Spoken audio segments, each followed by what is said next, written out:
नमस्कार, सुप्रभात, बहुत स्वागत है आपका। मैं हूं आपके साथ ऋतु ज्ञानवानी। प्रधानमंत्री नरेंद्र मोदी आज राजस्थान के बांसवाड़ा में आदिवासियों को संबोधित करेंगे। पीएम मोदी बांसवाड़ा कार्यक्रम के जरिए मध्य प्रदेश, राजस्थान और गुजरात के आदिवासियों को साधने की कोशिश करेंगे। बांसवाड़ा में पीएम मोदी के कार्यक्रम में सीएम शिवराज सिंह चौहान भी शिरकत करेंगे। सीएम शिवराज 8 बजे सुबह बांसवाड़ा जाएंगे। वे दोपहर में फिर भोपाल लौट आएंगे। राज्यपाल मंगूभाई पटेल भी आज पीएम मोदी के कार्यक्रम में शामिल होंगे।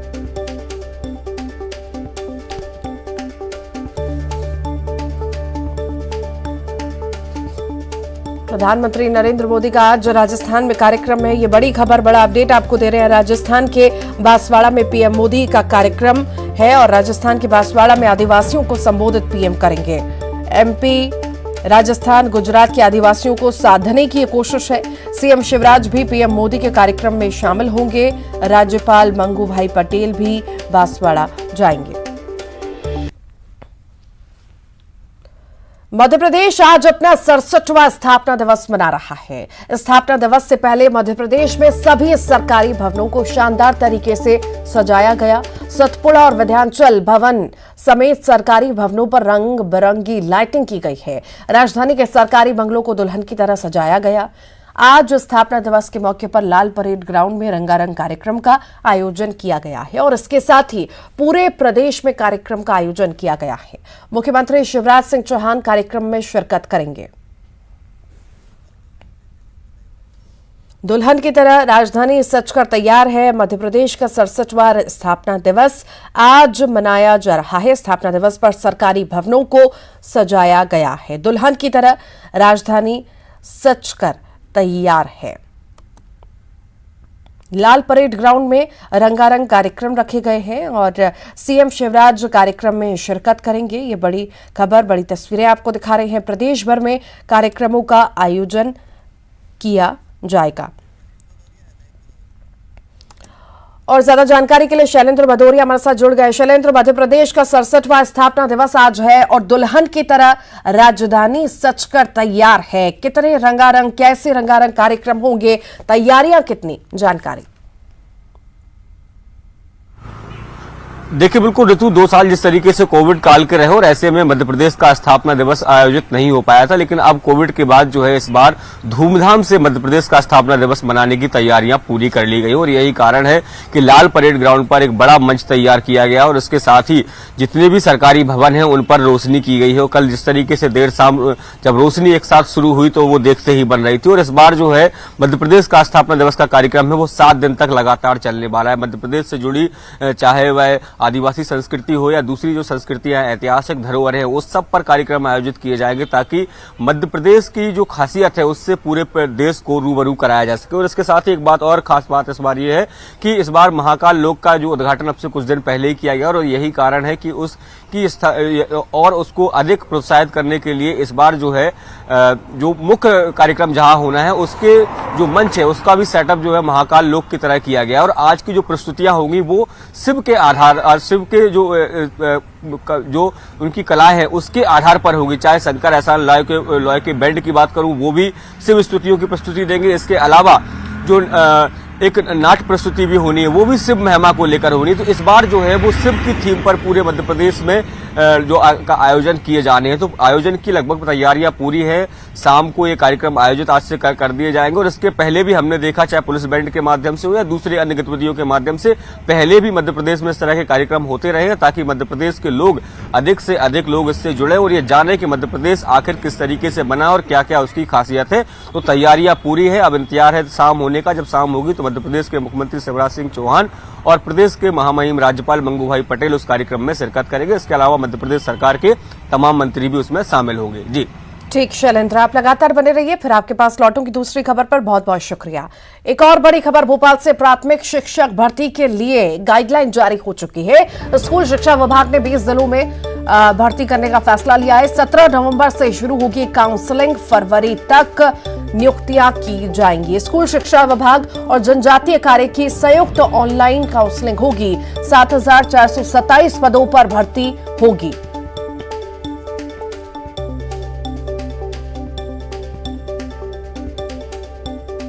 और ज्यादा जानकारी के लिए शैलेंद्र हमारे साथ लगातार जुड़े हुए हैं। शैलेंद्र, प्राथमिक शिक्षक भर्ती के लिए गाइडलाइन अब जारी हो चुकी है, भर्तियां होंगी, किस तरह प्रक्रिया रहेगी, क्या ज्यादा जानकारी इस मामले में?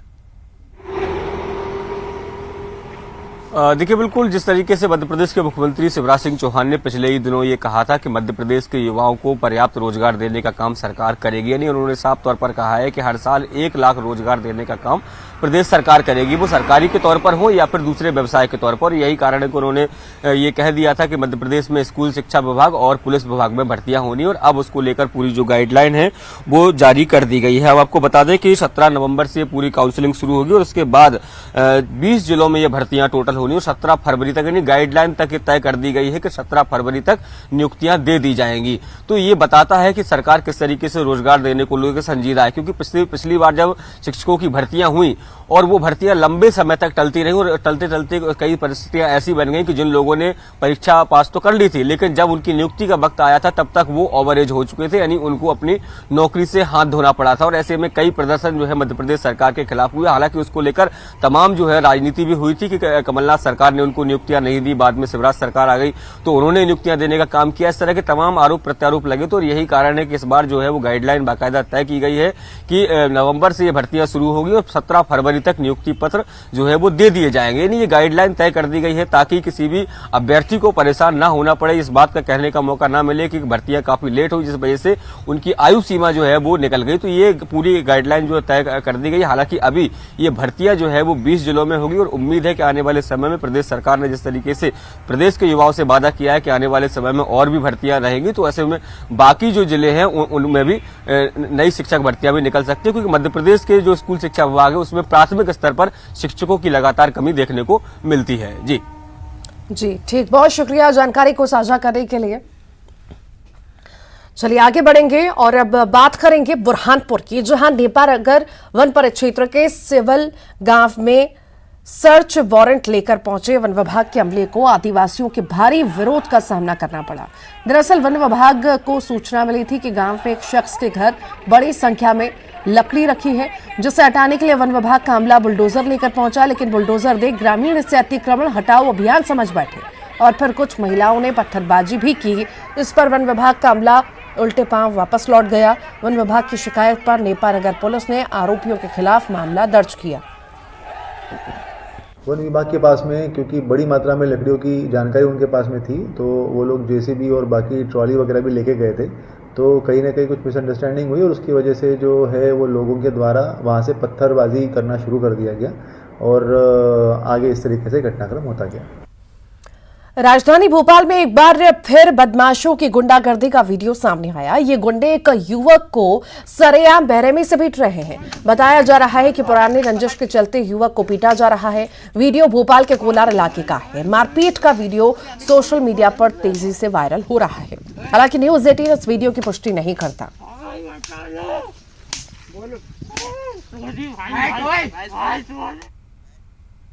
सीहोर से बड़ी खबर है। नसरुल्लागंज के बस स्टैंड के पीछे सेठी मार्केट में आग लगी है और गुलशन ट्रांसपोर्ट की दुकान में भीषण आग लगी। कड़ी मशक्कत के बाद फायर फाइटर ने आग बुझाई। दुकान के पास खड़ी मोटरसाइकिल भी जलकर खाक हो चुकी है। लगभग 4 लाख रुपए का नुकसान हुआ है।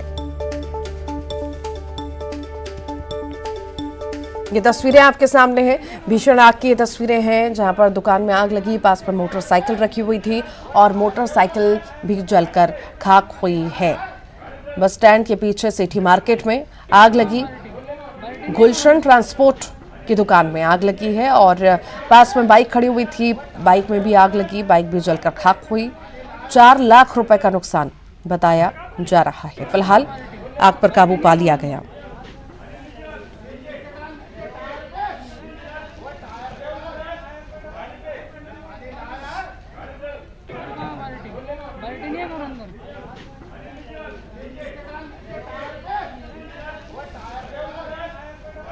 ये तस्वीरें आपको दिखा रहे हैं सीहोर की नसरुल्लागंज की तस्वीरें हैं, जहां पर नसरुल्लागंज के बस स्टैंड के पीछे सिटी मार्केट में आग लगी और देखते देखते आग बढ़ने लगी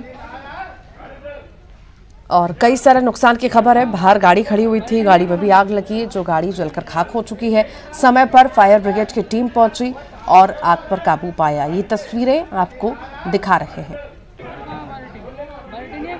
लगभग 4 लाख रुपए का नुकसान हुआ है। देखिए, बड़ी संख्या में लोग वहां पर पहुंचे, अफरा तफरी का माहौल बन गया क्योंकि मार्केट था और मार्केट की एक दुकान में आग लगी। आग फैल भी सकती थी, ज्यादा बड़ा नुकसान हो सकता था, हादसा हो सकता था, पर समय रहते आग पर काबू पा लिया गया।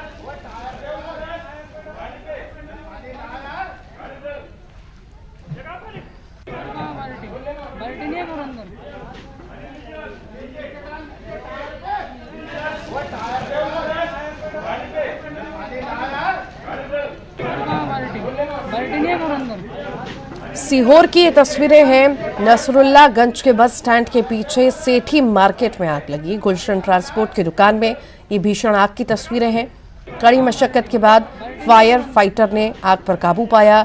दुकान के पास मोटरसाइकिल खड़ी हुई थी जो जल गई। लगभग 4 लाख रुपए का नुकसान होना बताया जा रहा है। सीहोर के नसरुल्लागंज की ये तस्वीरें आपको दिखा रहे हैं।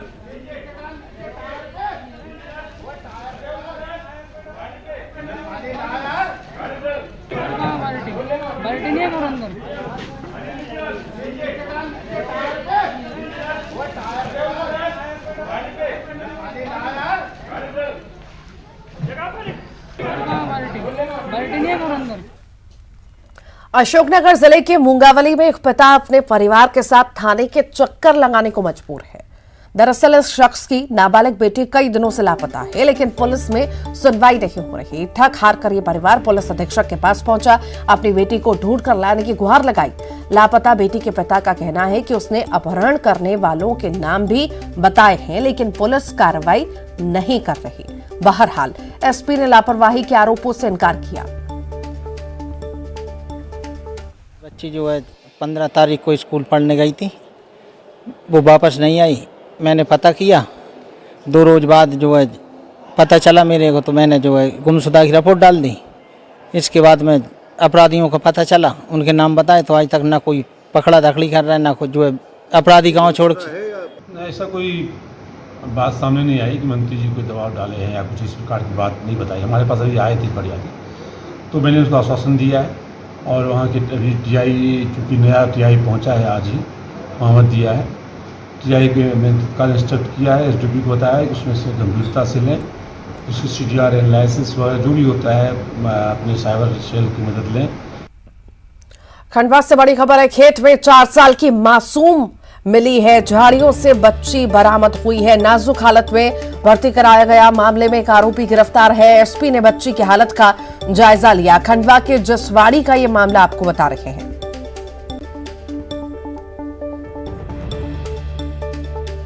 खंडवा से ये बड़ी खबर आपको बता रहे हैं। खेत में 4 साल की मासूम मिली है। झाड़ियों से बच्ची बरामद की गई है। नाजुक हालत में बच्ची को बरामद किया गया है। और ज्यादा जानकारी के लिए हरेंद्र नाथ ठाकुर जुड़ गए। हरेंद्र नाथ, बच्ची बरामद हुई है, आखिर क्या ज्यादा जानकारी, ये पूरा मामला क्या है? जी बिल्कुल ऋतु, अपने दर्शकों को बताना चाहूंगा कि ये जो बच्ची है, ये बच्ची कल से गायब थी। कल सुबह 4 बजे से इस बच्ची के परिजन उसकी तलाश कर रहे थे, लेकिन बच्ची का कहीं भी आता पता नहीं चला। आखिरकार जो जिस जगह पे ये बच्ची रहती थी, उसके बगल में जो ढाबा है, उस ढाबा का एक नौकर पे जब शक गया, क्योंकि वो नौकर भी कल से गायब था, तब इस बच्ची की तलाश के लिए खंडवा एसपी विवेक सिंह ने 200 से ज्यादा पुलिस जवान लगा रखे थे। 20 घंटे तक लगातार इस बच्ची की तलाश की गई, नहीं मिला। तब आखिरकार रात के 12 बजे जब इस आरोपी राजकुमार को पकड़ा, तो इसको आरोपी ने बताया कि उसके साथ में दुष्कर्म की घटना उसके साथियों ने मिलकर के की है और उसे झाड़ियों में मरा हुआ समझकर फेंक कर वहां से फरार हो गए थे। कि मानवता की जो कह सकते हैं कि किस तरह से परीक्षा ली जा रही है, देख सकते हैं यहाँ पर दरिंदों ने मिलकर के जिस तरह से बच्ची के साथ किया है। फिर रात को 1 बजे उस बच्ची को वहां से ला करके इसे अस्पताल में भर्ती कराया गया है। बच्ची की हालत अभी ठीक नहीं है और फिलहाल इस मामले में जो दूसरे साथी उसकी तलाश की जा रही है। आखिरकार इस दरिंदगी के पीछे वजह क्या है और क्या कुछ कारण रहा है, फिलहाल इसमें एसपी ने सिर्फ इतना ही बोला है कि जब इस रिपोर्ट आ जाएगी, फिलहाल उसके बाद इसमें एक्शन लिया जाएगा। ठीक, बहुत शुक्रिया जानकारी को साझा करने के लिए। सरकारी बंगला न मिलने से निराश होकर डिंडौरी जिला पंचायत अध्यक्ष रुदेश परस्ते ने जिला पंचायत कार्यालय की पार्किंग में डेरा जमा लिया। पार्किंग स्थल पर लगे शेड के चारों तरफ तंबू लगाकर जिला पंचायत अध्यक्ष ने अपना आशियाना बना लिया। सर्दी से बचने के लिए तंबू के पास ही अलाव की व्यवस्था की। तंबू में ही खाने पीने का इंतजाम भी किया।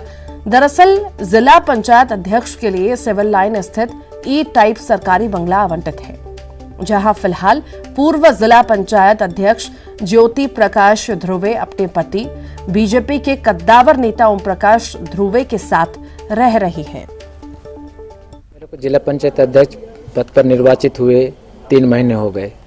अभी तक शासन प्रशासन के द्वारा मेरे को शासकीय भवन नहीं दिया गया है और मेरे क्षेत्र की जनता मेरे से मिलने आते हैं तो उन लोगों को काफ़ी तकलीफ होती है। मेरे को ढूंढते हैं डिंडोरी में स्थायी, वो बार बार जिला पंचायत अध्यक्ष का जो निवास स्थान है वहाँ पहुँच जाते हैं। वो आवास अभी तक मेरे को दिया नहीं गया। देश के कई हिस्सों में ठगी की वारदात को अंजाम देने वाले ठग को पुलिस ने गिरफ्तार किया। दरअसल ये शातिर ठग बड़े ही शातिराना अंदाज में ठगी की घटना को अंजाम दिया करते थे। वो महंगे लिबास में किसी भी शहर में पहुंचकर किराने की दुकानों को टारगेट करते थे और फिर माल की डिलीवरी का झांसा देकर लाखों रुपए ऐंठ लेते थे। जब तक उसकी ठगी का शिकार व्यक्ति कुछ समझ पाता, वो रफू चक्कर हो जाते।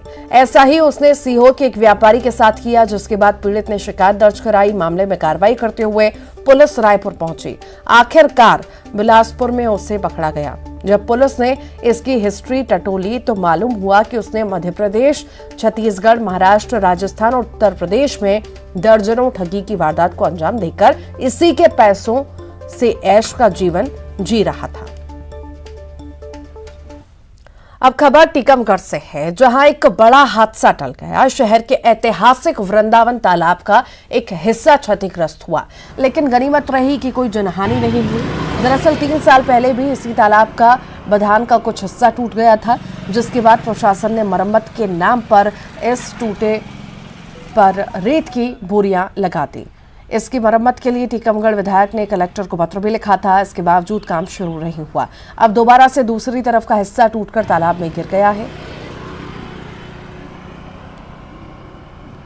इससे पहले भी इसका बंधन क्षतिग्रस्त हुआ था और ये पुनः दूसरी घटना हुई है।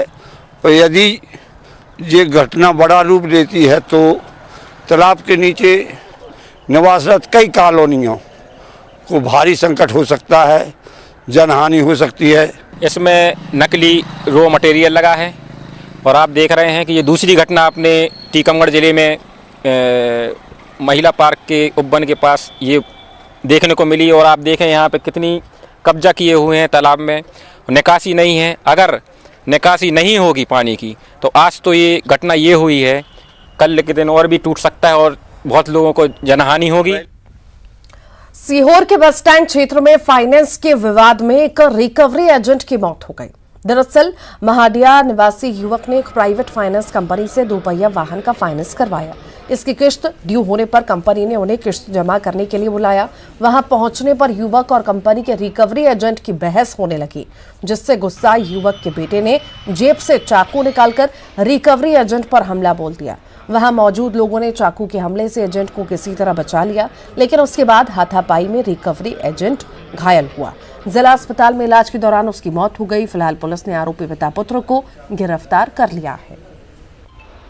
आज बजाज फाइनेंस कंपनी में फाइनेंस को लेकर विवाद हुआ, जिसमें एक व्यक्ति की मृत्यु हो गई है, जो बजाज फाइनेंस कंपनी में मैनेजर भी था। नाम अशोक विश्वकर्मा है। मैनेजर कंपनी के कर्मचारियों की तरफ से रिपोर्ट लिखी गई है, आरोपियों को गिरफ्तार कर लिया है। अभी इन्वेस्टिगेशन जारी है। खरगोन में अज्ञात चोरों ने एक सुनसान मकान को निशाना बनाया और 2 लाख रुपए से अधिक के आभूषण चुराकर चंपत हो गए। घर में लगे सीसीटीवी में 2 चोर कैद हुए हैं, जिनकी पुलिस तलाश कर रही है।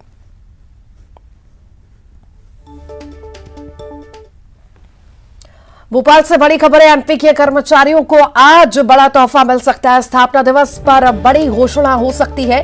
कर्मचारियों को महंगाई भत्ता 4% बढ़ाने की घोषणा हो सकती है। सीएम शिवराज स्थापना दिवस पर आज ये ऐलान कर सकते हैं। फिलहाल कर्मचारियों को 34% की दर से महंगाई भत्ता मिल रहा है। वित्त विभाग ने 4% महंगाई भत्ता बढ़ाने की तैयारी अब शुरू कर दी है। लंबे समय से कर्मचारी डीए बढ़ाने की मांग कर रहे हैं।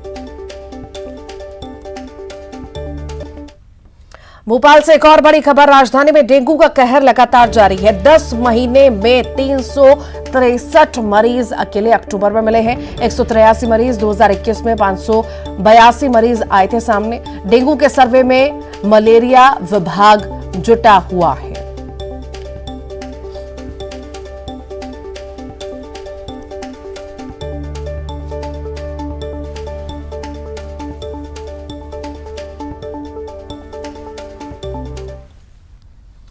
ग्वालियर की बात करेंगे। डेंगू मरीजों का आंकड़ा 300 के पार पहुंच चुका है। ग्वालियर में सोमवार को डेंगू के 14 मरीज मिले। जीआरएमसी की जांच रिपोर्ट में 70 सैंपल की जांच में 14 को डेंगू निकला है। ग्वालियर में सीजन में अब तक डेंगू के 302 मरीज मिले हैं। डेंगू से सीजन में 2 बच्चों की मौत भी हो चुकी है।